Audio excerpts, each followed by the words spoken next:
Neil Tunnah, thanks for coming on the show. Thanks for having me. Awesome. So I want to dive into a bunch of stuff around leadership, building high performance cultures, teams, all that kind of stuff. Yeah. Maybe if you could start with a brief intro about yourself, what led you to becoming a performance and team building and leadership coach in the first place? Yeah, brilliant. So, mate, this goes all the way back to the start, actually. I grew up in a little town in the Scottish borders that there's a huge value on really connection in the community, and it was all centered around rugby. So inadvertently, when I look back now, that had a huge influence on me and where I am now. But I moved through construction, mate, and I was working in construction for longer than I wanted to. And it was commercial construction. It was big projects, moving fast, big teams of people, loads of subcontractors, loads of client based, and it was just chaos. So learned through that period really how to put teams together and keep them moving in the same direction. Lots and lots of learning from failure. Did more wrong than I got right through that period. But again, interestingly, when I look back on that journey, that part set me up for professional sport as well, from an organisation and planning, from an interaction perspective. Then when I look at that time in professional sport as well, the construction periods set me up to be able to deal with difficulty, probably is the best way to put it. And when things move fast and you get lots and lots of great ideas in one room, you've got to find ways to make everyone feel like they've contributed, but then even when they disagree, get on the same page and go. Yeah. And that's what I loved about sport, was, you lose on a Saturday afternoon, and you do make between a Saturday afternoon and a Monday morning, I've probably done somewhere between 15 and 20 hours of analysis on a game, and you've picked it to pieces, and you got to walk in on a Monday morning with a whole load of guys who are still upset about losing, and you've got to shift that focus to the following week pretty quickly. Interestingly, and I know we touched on this a little bit earlier, is what I've worked out in the last couple of months through an ADHD diagnosis is that I'm actually wired up to move in that way. I'm always looking forward. I'm always moving quickly, and that has some strengths and creates some strengths, but it also creates some blind spots that I've become very attuned to recently. That they're probably part of who I am. So strategically, what can I put around them, or what can I do about those as well? And it's interesting as well statistically. Since I got this, statistically, I worked out that there's lots of people in sport that have careers in sport that are either diagnosed or undiagnosed as well. It's interesting you say that, because I have a few friends who run huge companies, and a lot of them are ADHD. Yeah. And I didn't know that about sport, but in the entrepreneurial community, I can't remember the exact stats, but it's like significantly higher than the general population. Yeah, and again, I touched on, I had a conversation with a guy, Simon Timms, that's a good friend. I had that conversation with him yesterday as well. As entrepreneurs, I think, well, partly I've ended up coming through sport, and I did a whole load of, these business assessments along the way that you do, the personality types and traits and everything like that. And what the trend was through all of those was that, well, there's two actually. Number one was I like to work autonomously. I can work really effectively and autonomously as part of a team, as long as my contribution is recognized. It doesn't have to be right, but it needs to be recognized for me, or I get caught up in questioning myself. So that's one thing around that and how it fits entrepreneurialism as well. The second part of that was that, I like to always move forward. So while that's great, you're creating something, you're trying to vision and work out what you're going to build and how you're going to build it. There's a whole lot of blind spots that sit in behind that if you're always moving forward at speed. I've got a coach, he's a guy based in the UK that I used to coach rugby, and he's forever just encouraging me to self-reflect, press pause, self-reflect, and I find it really, really hard. So I've now got really little small frameworks that trigger me just to go, what did I do today and how did it go? Yep. Rather than the whole self-reflection, sitting down at the end of the day for 30 minutes or whatever and writing it. I'm in the car driving home and what did you do today? How did it go? Yeah, it's interesting. So my day, the framework I use is basically habit tracking, Yeah. right? And if I've got a bunch of ticks on my habit tracker, Yeah. I know that things went okay today. Yeah, A brilliant. bunch of crosses, they didn't. I mean, what's your framework for that? Right, it's interesting, right? So this is where a bit of tech comes in for me as well. So I was one of the, I would say, certainly in my social circle, one of the early adopters of my Whoop. And interesting, fundamentally, I look back at sport and I look back at construction. I was always contract based. I was always scheduling, programmed. Everything was structured for me. Everything was, you show up at this time and you perform at this time, and this is what you need to do then, and that's what you need to do then. And it's all mapped out for you all the time. And so what I've learned from a habit tracking, from a structure perspective, is that I am at my best when I sit down and invest in creating my structure. Yep. So as an example for that, I use my Whoop, drives my bedtime within a window.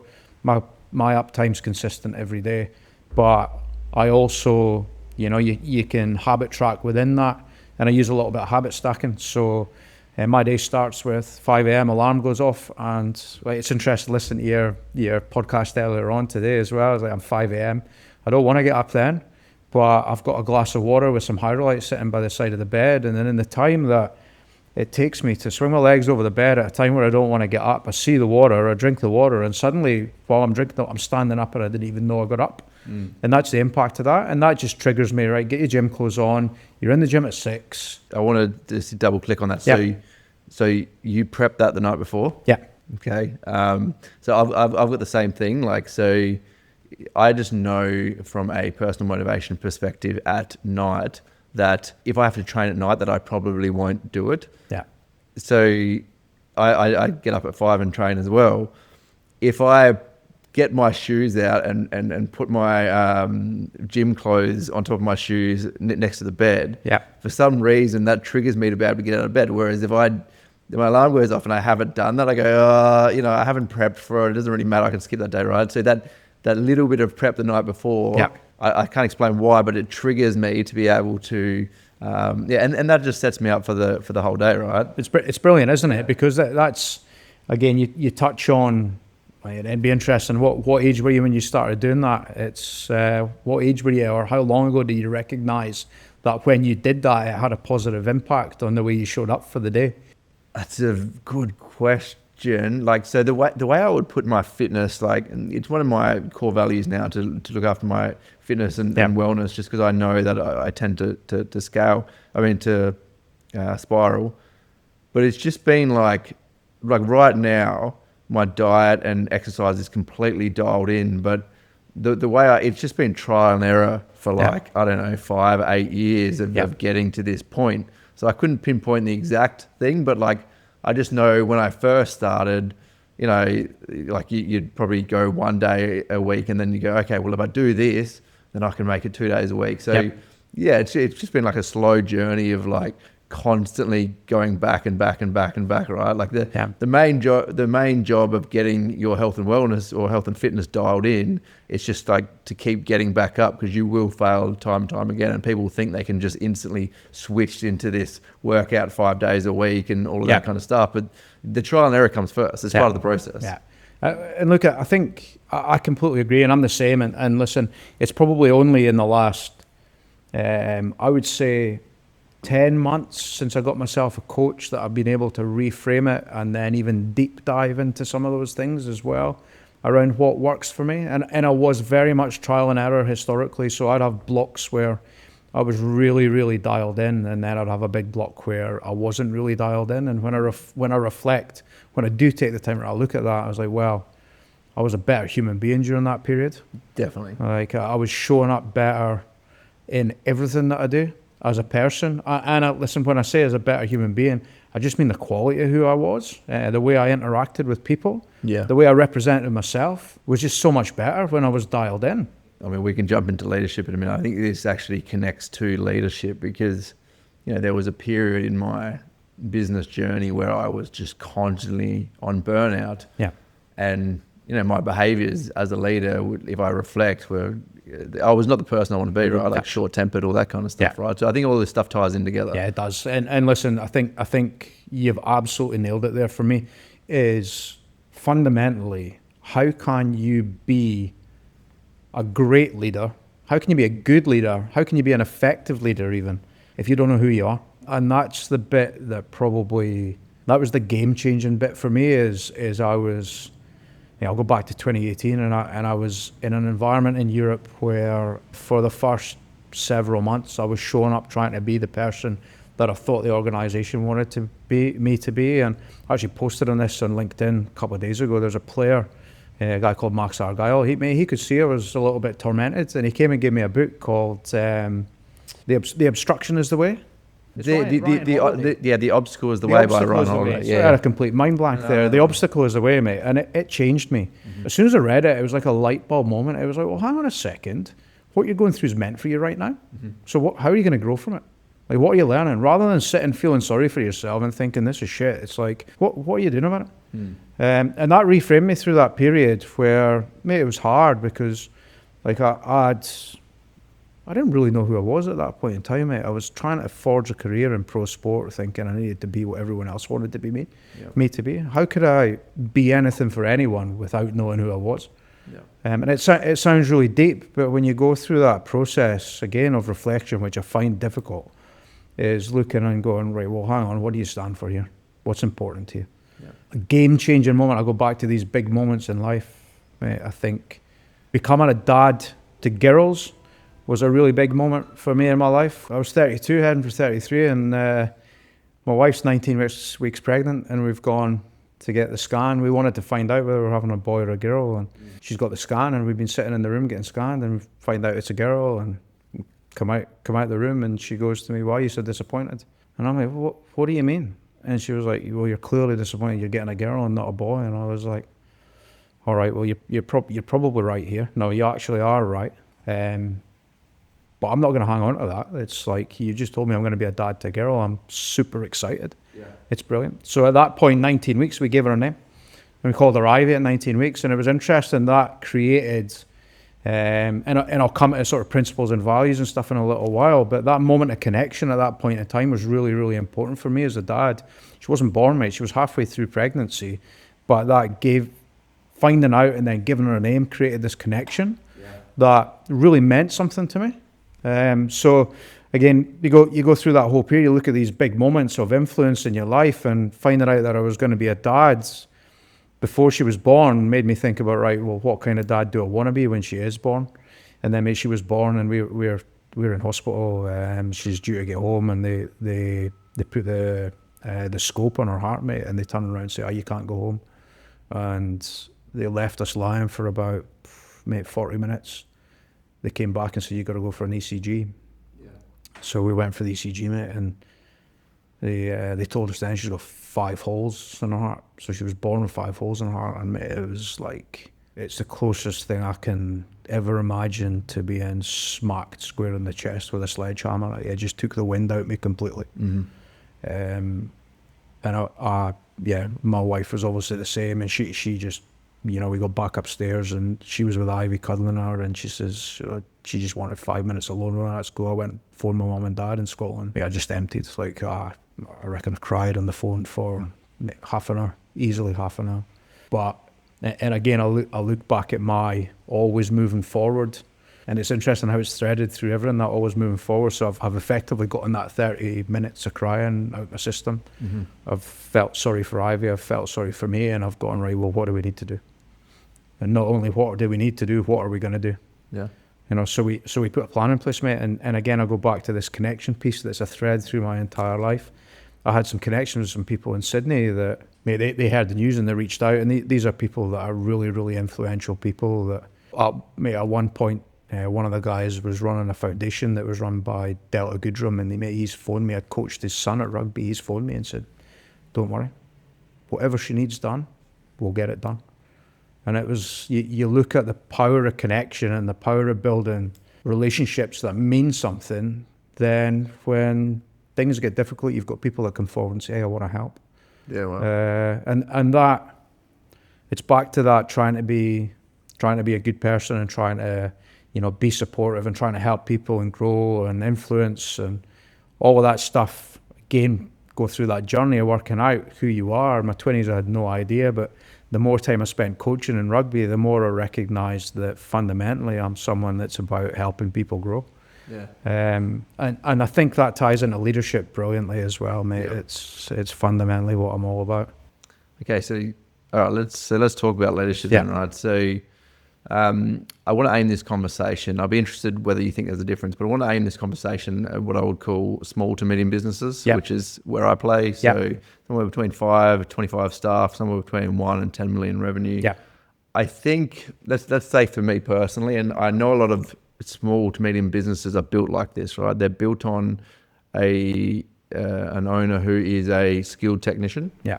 And then as their staff grows, they get to a point where they realize being a skilled technician is not enough. And as the company grows and grows, more of they're less of a technician and more, they need to be more of a leader, because rather than figuring out what you're doing in your 40 to 80 hours that you're working that week, it's more like how are you guiding other people's 200 to 1,000 hours per week effectively, and how are we pointing everything in the right direction. So first of all, I mean, let's kind of define leadership or what's good leadership, and do you think there's a difference in small and medium businesses compared to those larger corporates and sports? And I'll just say as well, like, it's difficult for a lot of small, medium-sized businesses because most of them, like me, I come from a trade background, or they're like a dentist or a doctor or some sort of tech, and they've never actually worked in those big corporates. So do you think there's a difference between small and medium businesses and other organizations? And also, what is leadership in general, good leadership, all that kind of stuff? It's an awesome question, right? And my perspective in viewing this has changed over time, and it's changed as I've been exposed to varying different sizes of organizations. And I use that word organizations very deliberately because it's inside and outside of sport. So the stuff that sport teaches you is you have tight-knit groups of somewhere between, in pro sport, mate, in rugby particularly, you probably got a tight-knit group of somewhere between 40 and 60. And you learn to move at a speed together that drives the way you interact, because you don't have a choice, mate. You play every weekend, and it's win or lose. So there's lots of extrinsic motivation. And then you start to look at business and what the things that cross over into business around that. And while business definitely moves slower, I think it's got the opportunity to move faster.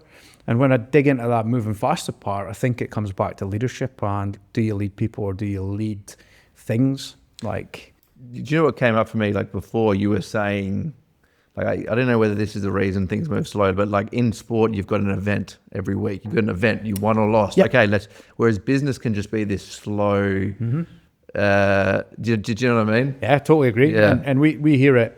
It comes through in things like performance reviews all the time, and performance reviews are these formal quarterly, 6 monthly, 12 monthly interactions between a leader and their people that are part of the process of looking after people in business and driving people in business to get outcomes. What we do really, really well in sport that I think business can learn from is, those conversations happen all the time. And it's everything from the technical and tactical, the actual skill acquisition, the tactical development, the game awareness, the understanding. And that's cool, mate, but that's not where the sweet stuff happens. And I learned this the hard way when I went to Europe, to the first team in Europe, was I walked in thinking I needed to be a technical and tactical expert. And mate, I worked out that none of that matters if you can't find a way to connect with the athletes at a deep, deep level. So I flipped it around.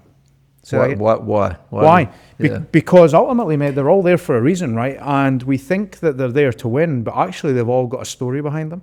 So they've all got a reason, a deeper purpose, if you like, that if we don't acknowledge that and look for that and how to harness it for performance, in a genuine way as well, I would say is really, really important. So I think this is and I sit in this space, mate, I'm wired up like this, and I'm really, really aware that I'm wired up like this. But my experience has told me that when you find ways to connect with people in a way that supports where they're trying to get to and the reason, then you open up this additional layer around motivation, how you bring them together to collaborate, and how you effectively get them to build a model for working together that has an additional layer that when things get difficult, they come together rather than pull apart. Having an extrinsic motivator like winning and losing, it can be a big driver. Now, my experience telling me it's not enough. If you want to be a great team, you've got to find ways to understand each other better and develop levels of care for each other that drive you towards that outcome. Now, what I will say before you ask me anything else is that I've also worked in teams where we've developed that, and not everyone likes each other.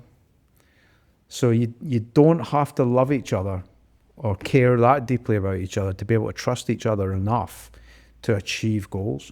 Well, that kind of leads into what I was going to say. Like, I had this thing. So in the early stages of my business, I wanted everybody to be my friend. Mm-hmm. But then there was the thing where the reality is you have to have a lot of difficult conversations, right? Yeah. So then I did a full 180 and I was like, well, I don't actually want to be connected with anybody because then it makes it too hard to have these difficult conversations. So I had this like flip-flop. So like, how do you... So a couple of questions, I guess, is, how do you think about that relationship between building a connection, but also having to have those hard conversations and, eventually potentially firing somebody or something like that? Yeah. Let's get into that first, and then we can talk about actually how do you build those connections from a practical standpoint, not just theoretical. Brilliant, mate. Like when you're asking that question, I've got two things that I fall back on consistently in this space, and I've got a model called like, agree, and understand. So as a leader, and I've been through that exact journey that you're talking about, and I know that most leaders who move from being a team contributor to a leader of a team struggle with the relationships, particularly if you're moving to leadership in a team that you've been an individual contributor. So I asked myself when I was looking at this, I'm going, right, if I was an individual contributor being led by someone else, what would I need from them to be able to continue contributing at a level where ultimately I can be proud of my contribution in that team? So I would want a leader to help me understand. I would ask a leader to help me understand. So when I don't like and I don't agree, I would be saying like, help me understand. Help me. And I think when you use that language, help me understand, I think it disarms leaders as well. It's like, all right, well, I'm going to help you understand so that we can at least get to a place where you want to be part of this and move forward. So I'm not worried about like and agree now. It's not, as a leader, it would be awesome if everyone liked everything that I said, and it would be brilliant if everyone agreed, right? Then that's the ego part of me speaking right now. If I fall back and understand and I help them understand, I also open up the vision for me, and I actually want people to disagree with me at times, because what that does is really polish my thinking and challenge my thinking to then have, I might be wrong here. I've given them understanding. They've given me a different perspective. They've disagreed with me. It's actually given me an opportunity to think differently about that as well. That's why I fall back on that, as I go straight to understand. And if people don't like and they don't agree, I was like, I've got to help them understand. That's my job as a leader, is to help them understand. Yeah, I think that's incredibly important. Like, I think there needs to be a culture of people to be willing to attack ideas. Otherwise, the leader can row the boat in very chaotic directions, and everybody's there thinking this is... Yeah. Like you said before, right? You need to understand yourself and accept your own flaws, and be willing to the feedback's got to go both ways, right? Yeah, absolutely. Otherwise, you can end up going in some crazy directions, and there's a culture of fear, and nobody's actually going to tell you. I think we're going in the wrong direction here. Yeah, I totally agree with that. I think when you look at that as well, and there's some data out there, I can't remember it exactly off the top of my head, but I think when you've got leaders who sit in an office and make decisions themselves, there is a direct impact, the data shows, around the accuracy of that decision making. Whereas when you've got leaders who surround themselves with people who, there's high levels of trust, there's lots of challenge in the room, it's constructive, and we talk about conflict's essential, combat's optional. That conflict piece is the challenge that you need as a leader, that gets you to think deeply, gets you to understand perspectives, that allows you to make better decisions. Now, the reality is, when we're working in business, mate, there is hierarchy, and that's the reality of the whole thing.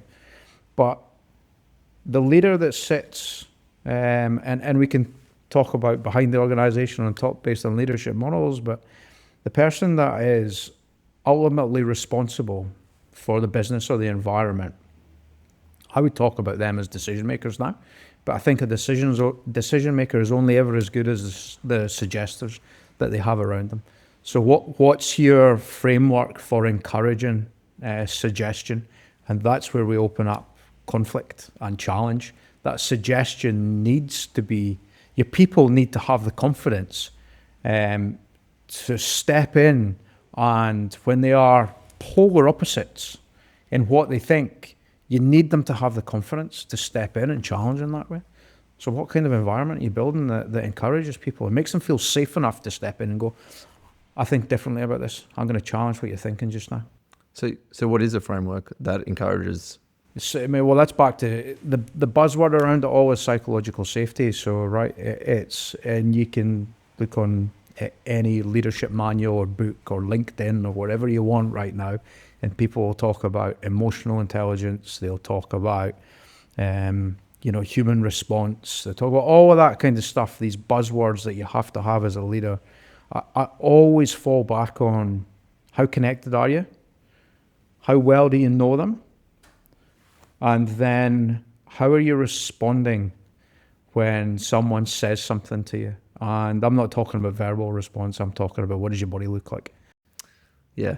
I mean, you brought Ryan Holiday before. I just finished Ego is the Enemy by Ryan Holiday, another great book. I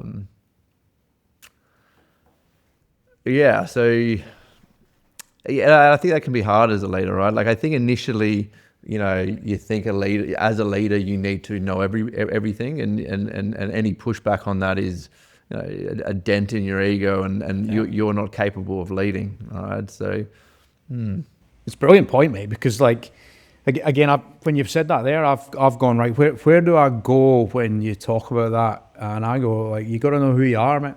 So, but not only do you have to know who you are, you've got to have the confidence to be that person as well. So that's all the way back to the start of this when I had my first daughter, and I'm sitting down going, how do you want her to see you? What influence do you want to be on her as she's growing up? And then when you look at your values and your principles around, right, well, I'm going to show up with this, and I'm not even going to say show up, mate, because don't get me wrong, there's periods in my life where I've not been that person that I said I wanted to be for her. But you've got to have the awareness to step away and go, hang on, this isn't who you said you want to be. What are you going to do about it?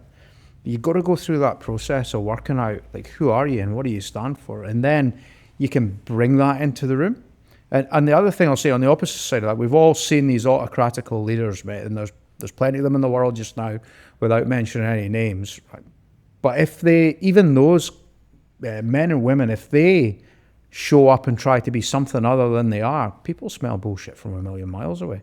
So they're not being real. So people find it really hard to connect and trust them. And at least if you're that autocratical, dictatorial, sitting in your office making all the decisions, I don't want anyone's input.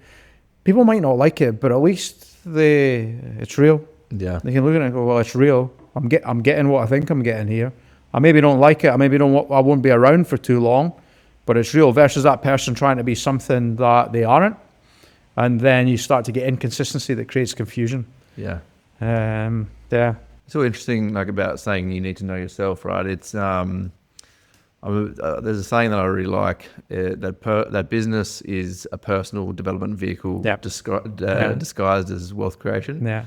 And I think like the way I see it, like every time the business goes up a step, who do I need to become as a person to manage that, right? So it's that constant battle of like, how do I get myself to the next level to be able to manage that next level of business? And I think what you're saying fits right into that. Absolutely right. Yeah. It's interesting you say that, mate. We're going through both a structural and strategic change in our business just now, and part of that is, I've had some goals around the business for the last sort of 3 or 4 years that I've been trying to work out how we get there, and what I've done with the whole thing is I've stripped it back and gone, well, I need the right people sitting in the right seats around the table. And it's a principle that I would use in sport almost all the time, every season, because you've got churn, you've got probably 30 or 40% of your squad turning over, staff turning over.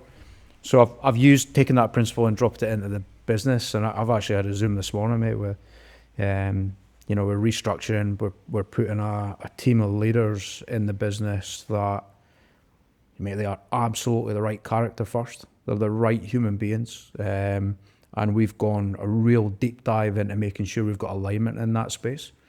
The skill part, mate, they're all highly skilled, highly competent, but the important part is when we come together, how are we going to function? How are we going to operate?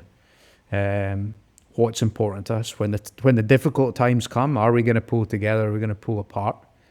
And to circle back on your point there, that's made me look deeply at, well, what am I now and what do I need to be if that's where we're going to go for the business? And I say the business, but I want those people to be hugely successful. So what do I need to be for them? Yep. I've heard you talk about, I guess the 3 pillars, and you can tell me whether this still applies about leadership. So clarity, consistency, and connection. Now, we spoke a lot about the connection piece. Yep. Yeah, the clarity piece is, again, mate, this is where sport sort of sharpens the focus. And what that space taught me, even about my previous life in construction as well, is when you have an environment that has the right levers around creating clarity for your people, then they have and can develop the confidence to go off and be brilliant at what they're great at. So this is again, I learned this from a coach in Sydney back in 2015, is like, how do we make the complex simple? How do we remove the weeds for someone so that they have the ability to go and be great at what they're great at? And that opens up a whole, I guess, another discussion around business and when we're recruiting people. But I'm a massive believer that people need to feel fulfillment in what they're doing if you want to be able to get the best out of them. So part of the challenge there is that there's lots of people that rock up to work every day, mate, and they're rocking up for a paycheck. They've got a whole load of stuff going on in their background, and I think we've got to be considerate of that. But when I look at trying to build high performing teams, then we have to find people who are motivated by something, and then we have to learn what that something is, and then we have to put them in roles in the business where they get the opportunity to be that more than they're not being that. And then you get an opportunity to, again, you look at, I don't know if you've seen them recently, but you've got the engagement scores in Australia and New Zealand are, they're dipping below where they've ever been before. Now we can open up Pandora's box and talk about the subjectivity of all that, when they're measured, how they're measured. How are they measured? Well, mate, it's generally HR will do surveys, they'll do engagement surveys, and like some businesses will do them once a year, some businesses will do them 6 times a year, some businesses will, whatever the model is. There's a lot of variation there that creates a lack of clarity, and there's also some inconsistency there. I think when I look at our business specifically, I think about productivity. And if I want to get higher levels of productivity out of the people that are in our business, then we have to look at, right, what are they doing something that gets them going? Are they doing something that they're motivated to be good at? Yeah.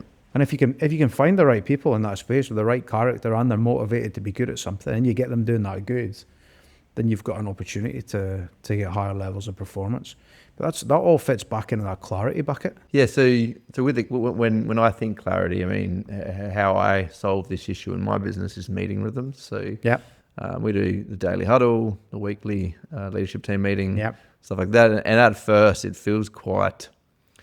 It almost feels quite awkward and over the top, but it definitely fosters connection and clarity. Yeah, and it's almost like the sports thing, right? Like you've got a reason to reflect every week, whereas in business you just get into this, I guess, unengaged, long, no feet. Do you know what I mean? Like it sort of forces that. So, you spoke about creating clarity levers. Like, do you have any other advice around that? Anything else that a leader can do or a team can do? I think you touched on what I think's one of the most important ones is the meeting and the consistency of meeting, but the purpose I think is really important. We did some work with a business in the US a couple of years ago, mate, where they've got 15 people sitting in a meeting, and mate, there's more than 60% don't need to be in that meeting, but the leader feels they need to be there just so they hear the information. So what you've actually got is you've got a meeting where the bulk of the people are sitting around building anxiety around where they should be and what they should be doing. So, and again, this goes back to the very way we're wired up as human beings. When you've got anxiety, you know, you've got fight or flight kicks in, the amygdala in the brain, the chances of retaining the information that the leader thinks you need drops exponentially. So it's genuinely a waste of time them being in the room. So I think, like, and this is where the three start to fall together, the connection and the clarity and the consistency piece becomes really, really important in terms of cadence for how we connect, the purpose of it. So, and mate, you're talking about daily huddles and weekly leadership, you know, walking in and the right people in those meetings, and they're really clear on the reason they're happening and their contribution, how it benefits them. And then what does it feel like when they're in it? I think right back to who's responsible for how a meeting feels and goes, right back to the person that sets it up. Yeah. Then I look at things. How do you share ownership? And as a leader, I mean, sharing ownership of that meeting. Like, how do you do it in your business? How do I share ownership of the meeting? I've got a bit of an interesting history with this because I once had a business coach tell me that I talk too much in meetings and I need to shut up and let other people speak. But I mean, the way I do it is occasionally I'll get one of the other, let's say there's 4 people in my leadership team meeting, including me. Yep. I'll get one of the other ones to run the meeting once every month or so. Yep. We also, we start light and we do team building questions every week. Yeah. Brilliant. You know, like, what do you like doing on your weekend? Yeah. You know, what's your favorite holiday destination? That kind of stuff. I think it comes down to the skill of leadership and the attitude as well. Like if you go into a meeting like that and you're like, oh, you know, if you think this is a waste of time going into the meeting, like you're going to project that on the team. Yeah. So I think as a leader, you actually need to project excitement and positivity of why we're here and try to get everybody speaking. Because if you come in with a negative attitude, that, you know, you're going to set the standard quite low. So like that's a skill that I've had to learn. Like. Yeah. Get over my, I guess, nervousness and anxiety, because it's my job to, as I, not only the meeting, but as I walk into the business, try to lift. And that's the engagement piece. Love right? it. It's brilliant. Yeah. I had a meeting with a guy called Tom Homer, mate. He played 150 games of Premiership rugby in the UK. He's from a military family, senior leadership military. And when I jumped on Zoom with him almost 2 years ago now, I said, mate, you've had a huge amount of experience in different environments. You've grown up inside a military family. You've been a leader at Bath now for a long period of time. You've been a leader elsewhere. What's the most important thing for you from a leadership perspective? Mate, he went straight to, without hesitation, motivation, morale. Motivation and morale. So what does that mean? And like that got me thinking, right, okay. So how do I want people to feel when I walk in the room? But more importantly, how do I want them to feel when I walk out of the room? Because you've got instant influence in that space. So how you project yourself when you walk in the room, people will feed off that. They'll feed off that. In cultures and environments where there's fear, if you stand, and mate, I've got an environment, I was in Europe again, where you'd be standing in the room as a coach, and one of the senior leaders would walk in, and the energy in the room when they went in the room was phenomenal. And when they walked in the room, it was like, everyone's on edge. Everyone's just littered with fear. And then they walk back out the room and you watch it and everyone's like jumping up, getting coffees. And so it's like that is the power and influence you have as a leader. So awareness becomes really important, I think. But then genuinely back to who you are. And this is back to who I am, and I've said it right at the start. I'm someone who is highly supportive. I want to help the people around me be successful. I'll get my success off the back of that. It'll be a byproduct, if you like, of helping the people become really, really successful at what they do. If that's the case, and I'm just going to like, what do I want them to feel when I walk in the room, and then is it consistent when I leave? Yeah. Yeah. It goes back to I think one of the most important traits, and I don't know how much difference there is between the trait of like leadership, but like my most important trait at this stage of the business is influence. You know, am I good at influence in people as a skill? Yeah. And it goes back to that, like, fire, rather than, it's very easy to control your 40 to 80 hours a week, but you're controlling so much more labor at that stage, right? Yeah. So how do you have positive influence around that? Yeah. That's a brilliant point. Again, the US, mate, we did some work, $12 billion business, electrical manufacturer. And mate, I've never met the CEO, but I got this story about the CEO. Is they've got, I think, 6 factories in one geographical zone. Mate, this bloke was getting, mate, I actually think he's just retired. I think he'd be close to 70. So last 5 years, 65 to 70. And mate, you talk about consistency, connection and consistency. He's, mate, from the heart, every week, newsletter. And the way he's gathering that information to connect with his people through the news is he's been pounding the hallways of the buildings, gathering information, mate. So he's giving it from that high level strategic, and he's sharing the information, he's creating clarity. This is who we are, this is where we're going, we appreciate your contribution, it's important. This is where we can see you're struggling. These are the things that I've asked this week, and this is the information I've got back. So here's what we're going to do about it. And he's running a $12 billion business. Yeah. And he values that.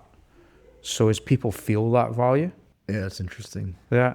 Let's talk about, I guess, we've talked about what good leadership is. Let's talk about what bad leadership is. Now, we did touch on this. I mean, what are some of the traits of what you would call a bad leader if you're happy to go down that path? You touch on, like, I always come back to people in this space, because I look at how does that person make people feel? Because I think how you feel is directly linked to motivation, therefore it has to be linked to productivity. So I think the consideration, I'll come back to words like care being really, really important. And when I say care, it's not always telling people what they want to hear. Caring for people is having the difficult conversations as well. So if someone is underperforming or there's something happening, it's like, I'm having that conversation right now. And a guy called Razor Robinson, who's the All Blacks head coach, that he talks about that a lot, is, I care about people, so I have those conversations. And they're uncomfortable. I don't like having them, but I have them because I care about the people. I mean, sometimes those conversations are about, like, your career's over, but they care so deeply that they have them in the right way. Mm-hmm. So I think back to, I guess, I would talk, rather than bad, I'd talk about effective and ineffective leadership. And if leadership is ultimately about people, some of the bad things I've seen is the creation of fear, mate. I've seen fear disable people. I've seen some people get highly motivated by fear. So you get peaks in performance. And I'll use sport again as an example, because people the fear of losing your spot in the team can drive a performance. It can get you 2 or 3 really, really good performances. What I've seen though is it's probably unsustainable. So you get lots of high peaks and lots of lows. And you come back to what we said about the start, is like burnout. So you're influencing other people burn out because of your influence if you're living in fear all the time. Yeah, I mean, I work in quite a masculine industry, and there is a lot of leaders that do lead in that way. I mean, the problem with that is a lot of the good performers that can get positions elsewhere will get positions elsewhere, because like, I'm not going to put up with that. Yeah. So you tend to get the people who think they need to put up with that kind of leadership, right? Yeah. And there tends to be a ceiling on those businesses. I swear most of them get to like 4 to 8 staff, and they just can't get past that. Yeah. I think it's because the owner just can't let go. Yeah. Right? Yeah. And listen, like, again, if you talk about like the psychology of that, someone that's built something from nothing, and there's plenty of businesses that are sitting at 5, 6, 7 million in turnover with 8 to 10 people. Like, it's looking at it and going, well, what is the problem for growth, and being really, really pointy, and like having, again, parking the ego, mate. Owners that have the willingness and awareness to go, like, I am the problem here, not only from a production and impact on people, but if your ultimate goal is to grow your business and you're the problem, you've got to have the humility and self-awareness to get out of the way. There's lots of businesses don't have that, mate. Lots of business leaders, and you can understand why they get to a place where they're like, nah, this is my baby. This is my baby. I'm not like, why would I there's no way anyone cares as much about my business as me. Well, Yeah, but the problem is you trap yourself, right? There's a lot of, so what tends to happen in my industry is an owner will get to 65 years old and then they haven't set up a leadership team or a management team or anything like that. They are the business, and then they sell cheap through desperation because they want to retire and they have no, so it's like if you can't let go, you're basically trapping yourself in that business. Yeah, absolutely. That's the reality of it, mate. And this is like I said to you, we're going through a period of change just now, and we've brought a guy into the business. Mate, his experience is growth, and that piece around growth is, you've got your product, you've got the impact you have, you've got your revenue and your profitability and all that kind of stuff, but a massive part, particularly if you're building to sell, which you touched on there with the panic at the back end when they're going, I need to sell this because I need to retire and I need my super topped up. Mate, he's opened my eyes to how important it is to have the right people in the business, but then retain them. And that means getting out of the way as well. Well, it goes back to, if you've got a culture of fear, you are not going to get the right people. Like, you're very limited to who's going to stick around. That's right. That's exactly right. Yeah. So you find yourself stuck in that vortex that it's like, well, you might hold the keys to the city, and you might be the absolute greatest value in this business, but that's your biggest problem in terms of release, growth, and good people don't just want a paycheck. I think they want a sense of belonging. Yeah, and that's. Have you read that book by Owen Eastwood? No. Belonging. It's worth a read as well, mate. It's fundamentally, as human beings, we live in families and we live in communities, and personal experience again. I'm at the best when I'm around people that I feel like I should be around. It's that motivated piece as well, right? Like, if you're living in a fear of culture, I mean, how engaged could you possibly be in that fear of, Yeah, absolutely, mate. Yeah. And like, people just tap out left, right and centre. They put up, the good people put up with it for so long, and they're like, nah, I'm burnt out here, I'm moving on. But it's a cliche, mate, and you hear it all the time, but people that are good at their job and competent at the job tend to not leave the job because they don't like the job. They tend to leave a job and go elsewhere because of someone that's influence or impact on them. Yeah, correct. What is the 24-hour leader model? 24-hour leader, mate, that's geez, we could have a whole discussion on that. That is a blend and combination of years and years of experience, observation, learning, looking at people, where the world was at that moment in time. This whole concept was born out of me sitting at LAX in 2023 at 7:00 in the morning, watching two guys who would be 400 pounds plus walk in suits and ties and sit down and drink Bloody Marys and eat cheeseburgers. And I'm looking at it going, something's not right here. Why are they making that decision to do that when they're on their way to work right now?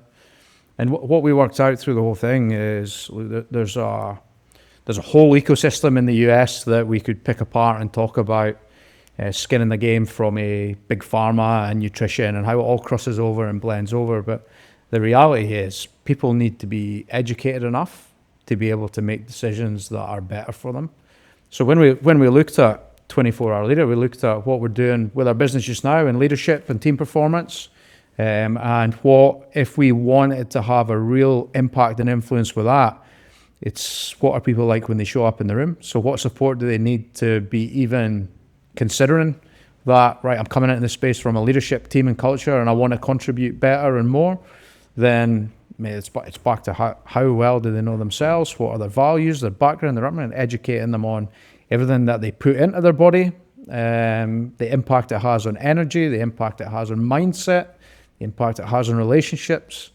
And then you touch on that from an energy systems perspective. You look at the culture and the leadership type of stuff, and then you look at the human interaction piece and layer that in as well, mate. And that whole concept was born out of observation, and I think it'd be good to get your thoughts on this as well, mate, because I think as business owners, we've got a responsibility to care about the well-being of the people that work for us as well.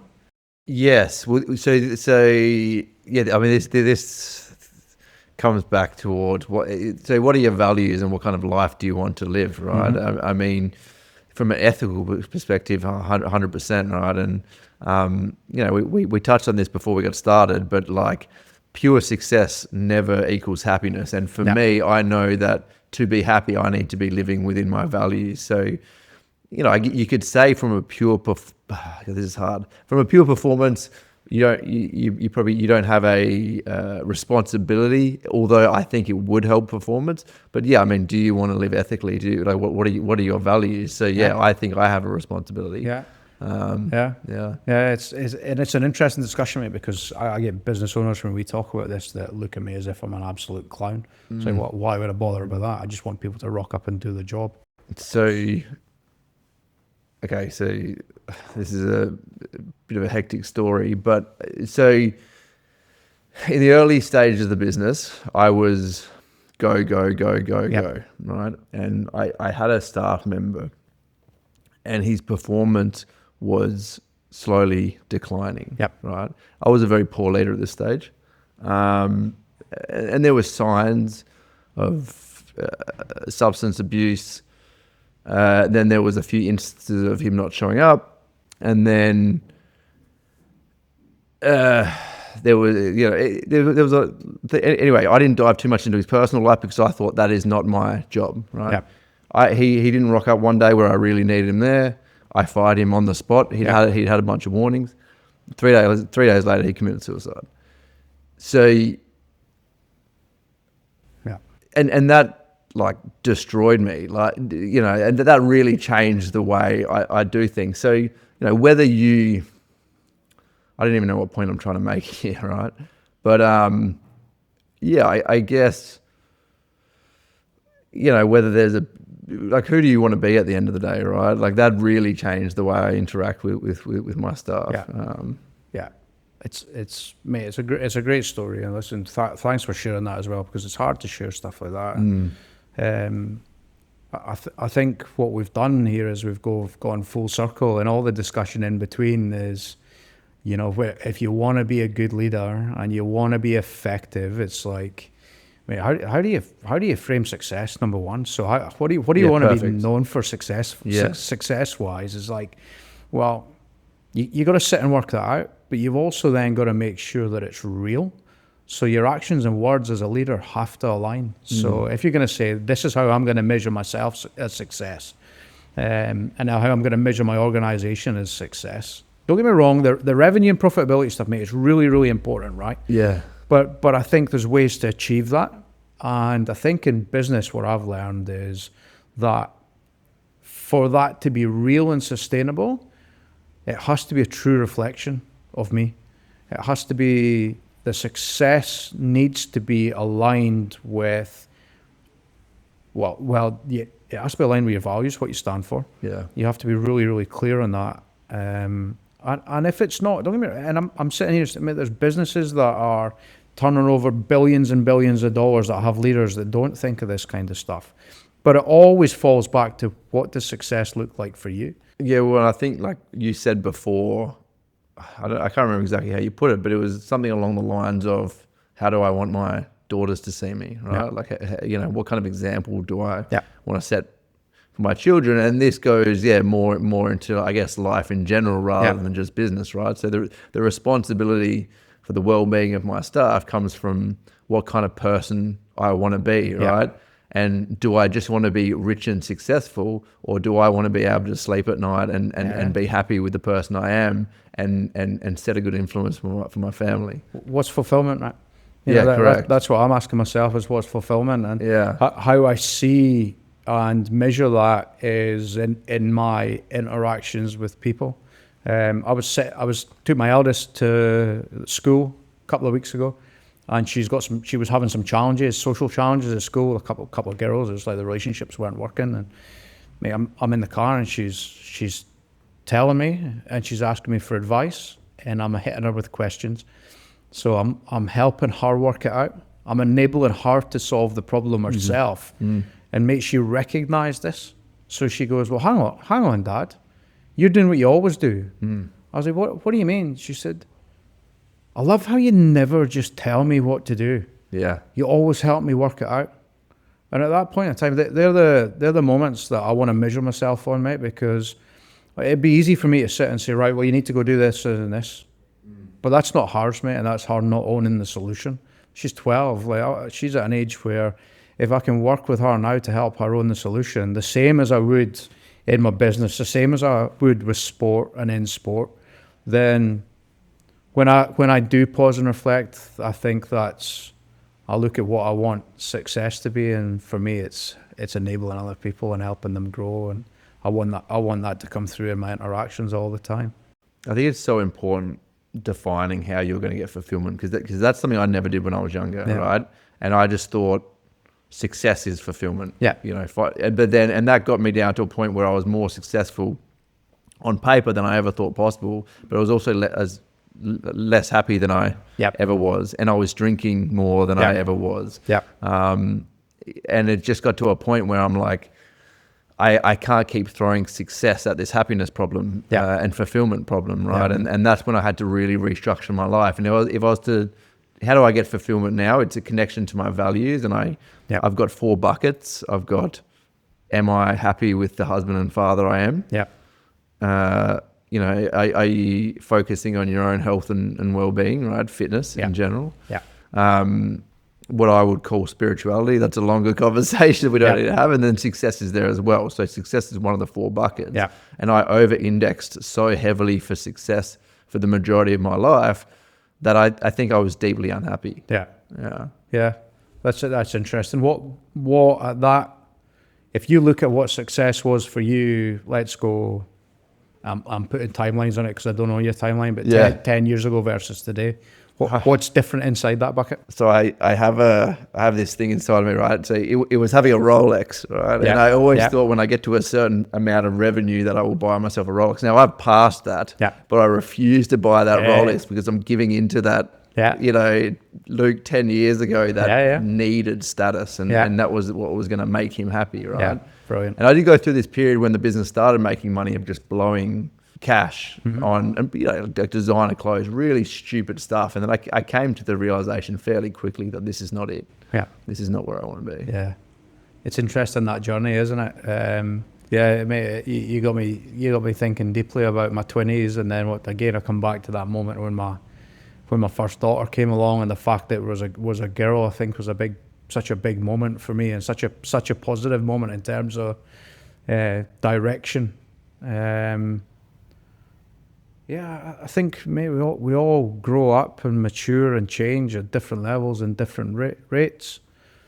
Any aspirational leader or anyone that's thinking about going into business or being responsible for other people is probably where I think my encouragement is to go through a process of working out who you are and how you want to show up and how you want to influence, and fundamentally, how do you tie that back to your success model as well, your fulfillment? And if you get some clarity in that space, then you've got half a chance. That's utopia. Mate, the shit hits the fan at times. There's times in the last 5 years where I've gone, that's not me. Let's explore how that happened so that I can see the triggers in future and go, well, hang on, I can see I'm going down this road. What am I going to do to stop it? Because that's not who you want to be. It's funny you say that, because I do catch myself spiraling now, right? I catch myself getting really stuck into the business because I have a need for success. But so I'm trying to practice the thought process of no, you've arrived. This is where you said you were going to be happy. Now be happy. And I get torn back into the business, and then those 3 other buckets start suffering. My relationship with my wife and kids starts going down. My health and wellness starts going down, right? So I constantly feel that spiral and feel that need for success, which is based on nothing, and catch myself and try to. This is where the daily habits come in, right? If you look at your habit tracker and you haven't been to the gym for a week, it's like, okay, I'm spiraling. It's brilliant. You give yourself those triggers. I mean, and that's ultimately, if you've got the awareness to build the model, and then you recognize the triggers and you're tracking them, that's a system for success. You've got a process that helps you be the man that you want to be. I mean, it's hard.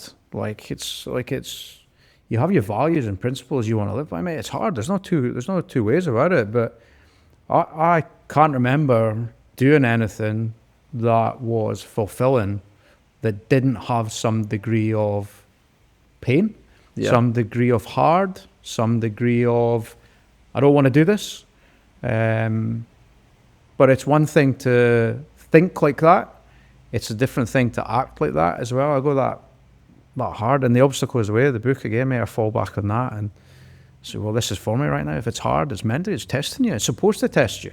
Yeah. So stand up and meet the test head on, and get back on track. Love it. Do something that kicks you back into who you want to be. Yeah, love it.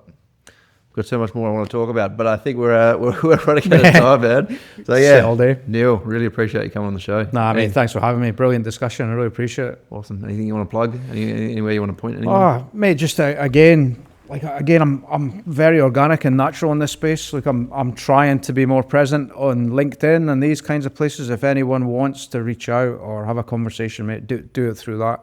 I'm also, I said it right at the start, I'm really aware that all of those places are generally painting that they're this platform for people to be perfect. Yep. I don't think any of this is perfection, and it's certainly part of who I want to be, is just open, wide open, transparent and honest with everything. Yep. All the good, the bad and the ugly. Yeah. Neil Tunnah, thanks so much. Thanks, mate. Appreciate it.